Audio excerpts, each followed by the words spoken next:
ಕರ್ನಾಟಕದ ವಿದ್ಯುತ್ ಕ್ರಾಂತಿಯ ಮೊದಲ ಹೆಜ್ಜೆ 1902ರಲ್ಲೇ ಇಡಲಾಗಿತ್ತು.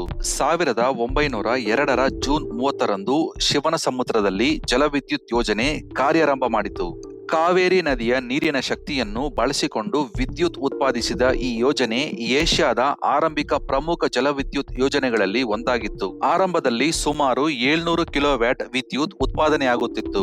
147 ಕಿಲೋಮೀಟರ್ ಉದ್ದದ ಪ್ರಸರಣ ಮಾರ್ಗದ ಮೂಲಕ ಈ ವಿದ್ಯುತ್ ಕೋಲಾರ ಗೋಲ್ಡ್ ಫೀಲ್ಡ್ಸ್ಗೆ ತಲುಪುತ್ತಿತ್ತು. ಆ ಕಾಲದಲ್ಲಿ ಇದು ವಿಶ್ವದ ಅತ್ಯಂತ ಉದ್ದದ ವಿದ್ಯುತ್ ಪ್ರಸರಣ ಮಾರ್ಗಗಳಲ್ಲಿ ಒಂದಾಗಿತ್ತು.